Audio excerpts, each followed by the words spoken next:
let's go back to the three components of happiness. The one that we didn't really touch on is is satisfaction. Yeah. You've obviously alluded to the Rolling Stones tune, which speaks to how fleeting it is. I wonder then why it's included, because whenever I think of satisfaction, I echo that sentiment, right? Which is like, I'll have some goal. And I mean, I can't think of a single goal I've had, including ones that took me years to achieve, where the moment I achieved it, I mean, I don't think I'm being facetious to say within 5 minutes, I'm thinking about the next one. And I mean, that's a very depressing thought.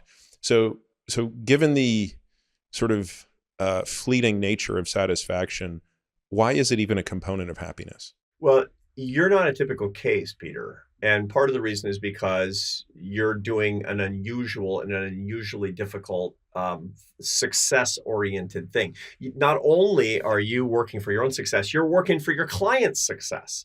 And so you're an addict for your success and you're an addict for other people's success. Now, let's talk about a more typical profile. Most people are not going through life thinking I'm going to get this great big thing and then running for the next great big thing and next great big thing after that. Most people are not thinking about their achievements in exactly the same way or the same scale as you. Most people have sources of satisfaction, which is a reward for getting to the end of the day, a reward that feels like a real reward to get through the week and to get to Saturday and to be able to relax. And those are real sources of satisfaction. Now, you can blow that up. You can bloat that to the point where your version of Saturday is, some huge business milestone. Your podcast now has 200,000 weekly downloads. This is just so out of proportion to the ordinary experience. Now, that doesn't mean that the ordinary person can master satisfaction and get it in a reliable way either. We all fall prey to the problem of I can't get none. Actually, I can't keep none. And there's a reason for this.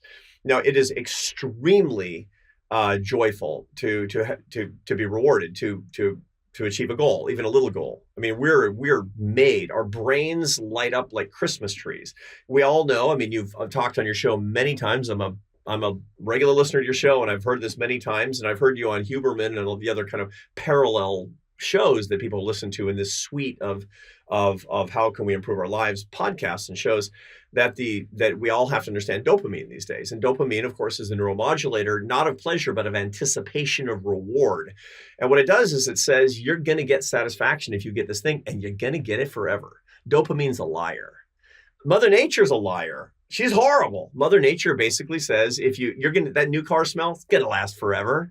Right. And you always believe it, which is why we do what we in social science call get on the hedonic treadmill. Hedonic means feeling, and the treadmill is obviously a metaphor. So we can run and run and run and run, but it moves against us. We think we're going to get satisfaction and we're going to keep it, and we actually don't. So we run for the next one. Now, fortunately, ordinary people get a next Friday and a next Friday and a next Friday.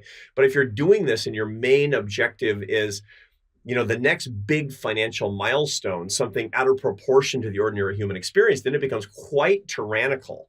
Then it becomes something that you really can't keep up with. Now, there's a reason that Mother Nature does this. I'm bringing coals to Newcastle by telling Peter Attia about homeostasis. But every biological and even emotional process is subject to homeostasis, in which we go always back to our baseline. If you're on the treadmill this morning for good cardiovascular health and you want your pulse to be at 135 or 140, you don't want it to be there a week from now because you die. Homeostasis, 15 minutes or 30 minutes after you get off the treadmill, takes you back to your baseline pulse rate. That's for good and proper health. And the same thing happens emotionally. If you get elation from a job well done, it's going to leave so that you can be ready. It's going to go away very quickly so you can be ready for the next set of circumstances. That's why you can't keep no satisfaction, is so that you won't be just staring at the delicious berries on the bush with joy in the Pleistocene while the saber-toothed tiger is sneaking up behind you and you're not aware of it. You need to be ready for the next circumstantial, whatever's going on in your life. And that's how homeostasis works. That's why it happens. And that's why you can't keep no satisfaction. That notwithstanding, a life without those moments of satisfaction is dull and it's gray. And that's one of the key parts of major depressive disorders called anhedonia. And hedonia means the inability to get this feeling of satisfaction and the anticipation of the reward. So you need it, but the paradox is you can't keep it. And so one of the things that I talk about is for people like you who have this outsized understanding of what satisfaction is going to be, how you can crack that code, how you can dominate the matrix in a different way. And the answer is basically this. You need to stop managing your haves and start managing your wants. In other words, your satisfaction is what you have divided by what you want. And you need to manage the denominator of your satisfaction fraction as opposed to the numerator. And serious, full-on wants management can be a game changer for a guy like you, for anybody for that matter, but it's a less serious issue for a lot of people. But for a guy like you, you need a wants management strategy, or you're going to be running from thing to thing to thing. And as your haves go up, your wants will go up by more, and paradoxically, your satisfaction will decline, which pulls down your overall happiness.